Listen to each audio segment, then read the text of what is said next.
Well, you could also say, as the owner of the pageant, it's your obligation to do that. So you have done that. Now, I'll tell you the funniest is that I'll go backstage before a show. Yes. And everyone's getting dressed and ready and everything else. And, no men are anywhere.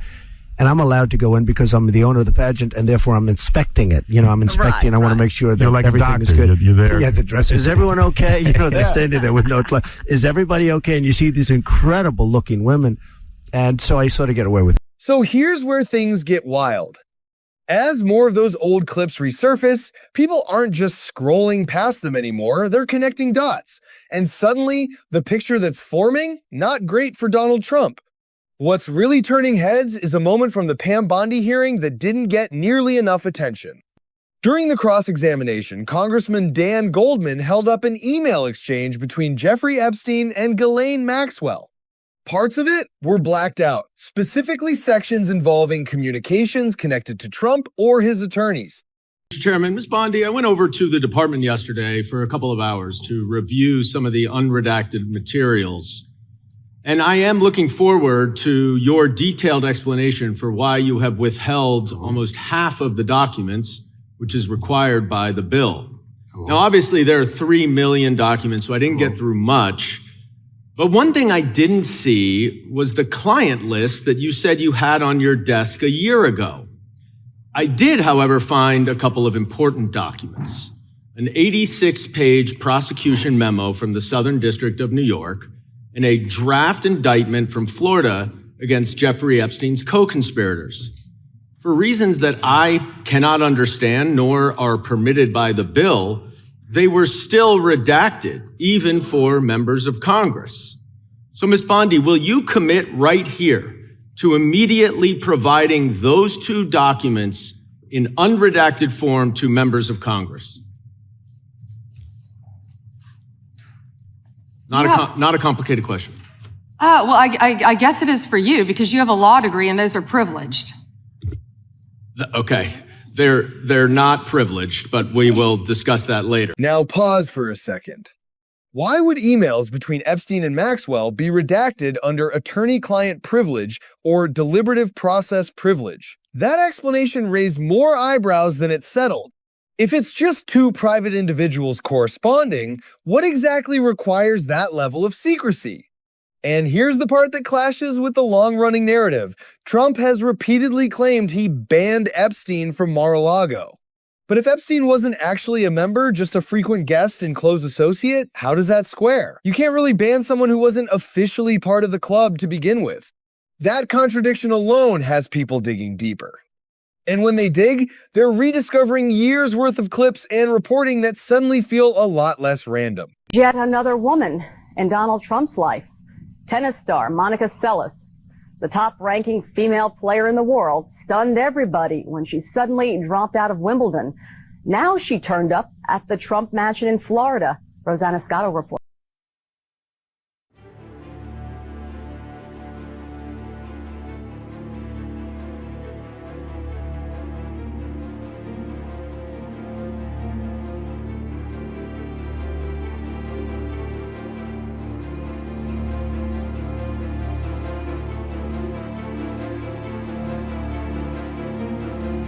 Monica Seles.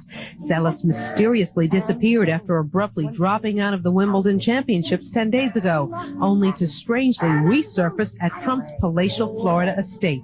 The mega developer reportedly invited the 17-year-old Yugoslav to stay at his home so she could avoid reporters trying to find out why she skipped the tournament. But why would Trump want to get involved in this? Could this eligible bachelor have met his match? The editor of Tennis Magazine could only guess. Athletes attract all kinds of people. We have a term for them called jock sniffers, which the term, people who feel somewhat bigger by hanging around with athletes or celebrities, and I think it doesn't matter what social status you're from. Trump has been known to be a big tennis fan. In fact, he found himself in some trouble last year when he was squiring Argentine tennis star Gabriela Sabatini around his casino in Atlantic City. She was 19 years old, underage according to Jersey law. Trump was served with a fine. While Mr. Trump would not comment on this latest tennis friendship, a published report says that Donald is really not interested in Monica romantically. In fact, her parents are staying with her at Mar-a-Lago. She's kind of a melodramatic kid. She's always said she wants to be an actress, and she's loves L.A., and I can see myself in L.A. in a few years, but this is a little bit too Mata Hari-ish, even for tennis. In Manhattan, Rosanna Scotto, Fox 5 News. I'm not going to do just any commercial. I'm not going to sell out. U.S. Open champion, Monica Seles. I'm not giving up my acting lessons. No way. And I'm not going to Disney World.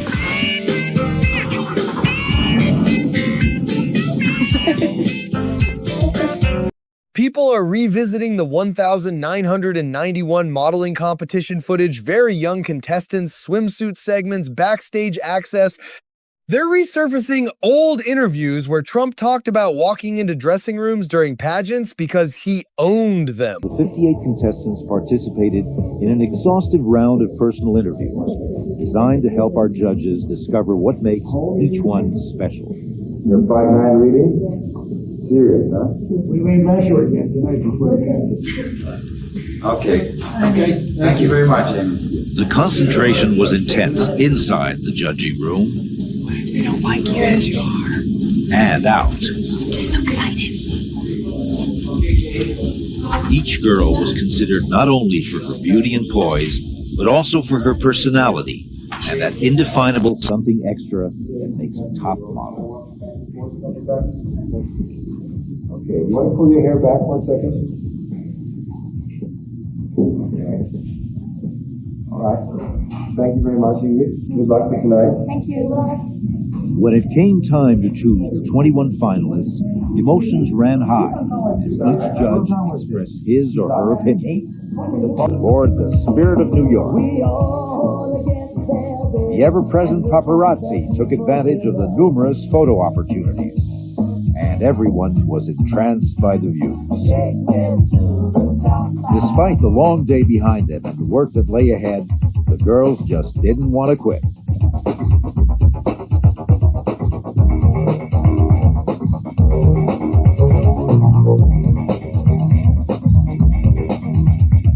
Here's one more clip from that event. The Look of the Year contest is the ultimate contest for women that want to go all the way in the modeling business. Featuring 58 of the world's most beautiful young women, competing for more than $700,000 in prizes. Wow. And the chance of a dream come true, a career as one of modeling's superstars. We'll take you behind the scenes and onto the runway. You see the fun, feel the excitement. You'll pick your favorite, along with our panel of expert and celebrity judges. You'll enjoy front row VIP seats at our gala evening, where one of these contestants will be selected as the girl's Look of the Year. Well, you could also say, as the owner of the pageant, it's your obligation to do that. So you have done that. Now, I'll tell you the funniest is that I'll go backstage before a show. Yes. And everyone's getting dressed and ready and everything else. And, no men are anywhere.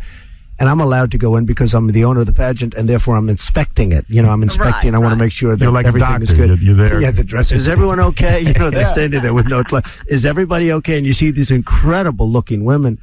And so I sort of get away. At the time, it was brushed off as shock value bravado. Now people are hearing it differently. Then there are stories from public figures who said they attended events at Mar-a-Lago in the early 90s and left feeling uncomfortable. One former rap artist described walking into rooms with no music, just people scattered around, and feeling uneasy about how young some of the women looked. The man took us around the house. Okay, he said, look, I got all these women. I got these women from the pageant. They're going to be there. So we went. It was like, hey, man, I got a pageant down here. I'm hosting these women at the house, okay, up in Palm Beach. They send some cars to pick us up. We get in the cars. We drive up there. Me, Mike, Eddie Murphy, we all in our own individual cars. Car service drove us up there. We got there. He showed us around the house. told us about this mansion and the history behind it and all that. Just the golf course. It was dark. We couldn't see the golf course and things like that. And then before you know it, hey, man, y'all enjoy yourself. We got cocktails and everything. And before you know it, the rooms and everything start popping. There wasn't no DJ. It was more of, hey, get in where you fit in. Whatever room you're going to go in, you go into that room. So you say no DJ. There was no music? Or the music was piped in? No, there wasn't no music. No music. That was the interesting part about it. There wasn't no music. So women just naked in rooms with no music? Hey, people walking around. It wasn't, listen, it wasn't nothing wrong with that. I was happy to be at that party, but then at the end of the day, when I started looking at some of these girls' faces, I was like, man, these girls don't look like they're old enough. I didn't ask nobody their age. And then all the other stuff going on, it was like, okay, I can't be up here. I got to go. If I'm going to jail, then somebody's going to extort me. I really, I don't do drugs. Never did it in my life. I smoked marijuana 2 times, when I was in high school, and I didn't like the experience. As far as drugs, I may have sold drugs. I never liked the people who I sold them to when I was young, because I thought they were stupid for buying it. So I never cared to indulge in it. So when I do see people doing it, if I'm around it, I get away from it. And here's more from Luke right here. Let me tell you, the thing is, when you're around, I've been around a lot of models and a lot of these pageant women, because that's what mostly it was. It was mostly pageant women. And a lot of these women ain't of age. So when you got a whole bunch of these women running around, whether they of age or not, there's a lot of things going on. You just, some women look too young. Oh, so you keep it moving. I see. So it wasn't nobody beating no women, nobody taking advantage of no women. They were all enjoying themselves. That's what they were there for. But were they old enough to be enjoying themselves? I don't know. Was there sex? Of course there was sex. I guess that's a stupid question now to ask. Okay, so I think I got you now. You're saying that all this was going on and you weren't clear as to whether these were adults. I wasn't clear whether or not they were adults, and I wasn't clear whether or not, whether I wanted to be in that kind of environment where some of these other things that was going on in there. I ain't gonna too much elaborate about everything else what was going on outside of the sexual act. But my brother, we love for you too. We love for you too. That's why we on Sirius XM. Because we can open it up. We on Sirius XM. We can bust it wide open right here. The drugs and the alcohol and the sex and all that, but I ain't gonna talk about the drugs and the alcohol and the sex. But now you did say that if you were on XM, you could talk about it. So that's why we're here, man. People, inquiring minds want to know. I said I could use the profanity and all that there, and talk about naked people and all that. But then I ain't do the drug part. I don't want to talk about that. He said he left quickly because he didn't want to be anywhere near a situation that could spiral. Journalist Michael Wolff has also claimed he was shown photographs by Epstein images he says were kept in a safe and later seized by authorities. And I've said before that Epstein used to bring out this set of pictures. There were about a dozen snapshots. And among them, there are at least 3 that I remember, 2 of topless girls sitting in Trump's lap around Epstein's swimming pool, and then one with a stain on the front of Trump's pants with 3 or 4 girls laughing and pointing at it. So I have seen those pictures. So what's your best guess as to where they are? Well, I'm my best guess is that Epstein kept them in the safe. The safe was emptied out by the FBI. Where are those pictures? If those materials exist in federal custody, it raises another obvious question. What exactly is in the files we haven't seen? Then there's old TV footage of Trump openly describing how he'd enter backstage areas at pageants while contestants were changing. He framed it as a perk of ownership. At the time, it played as brash and inappropriate. Today, in the broader context, people are re-examining it. But you could also say, as the owner of the pageant, it's your obligation to do that. So you have done that. Now, I'll tell you the funniest is that I'll go backstage before a show. Yes. And everyone's getting dressed and ready and everything else. And, no men are anywhere. And I'm allowed to go in because I'm the owner of the pageant, and therefore I'm inspecting it. I'm inspecting. I want to make sure that like everything is good. You're there. Yeah, the dress. Is everyone okay? They're standing there with no clothes. Is everybody okay? And you see these incredible-looking women.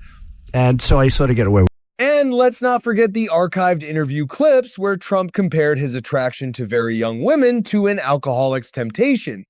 Again, words that were once treated as off-the-cuff bravado now land very differently for many viewers. And let's not forget the archived interview clips where Trump compared his attraction to very young women to an alcoholic's temptation. Again, words that were once treated as off-the-cuff bravado now land very differently for many viewers. My name is Juliet. I have a question. My question is, how many jets do you have, and how would I apply to be a flight attendant?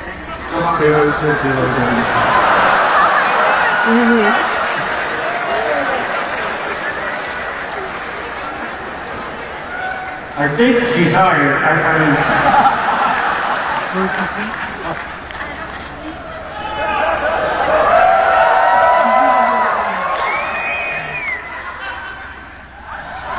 You're hired. I had a case. It was very interesting. A beautiful girl who was 17 or 18 applied to be a waitress. She's so beautiful. She's like a world-class beauty, like the young lady who just asked the question about the actress. She's so beautiful. And my people came, she said, "But Mr. Trump, she has no experience." So I interviewed her anyway, because she was so pretty. And I said, "Let me ask you, do you have any experience?" She goes, "No, sir." I said, "When can you start?" You can work at my plant anytime. Yeah.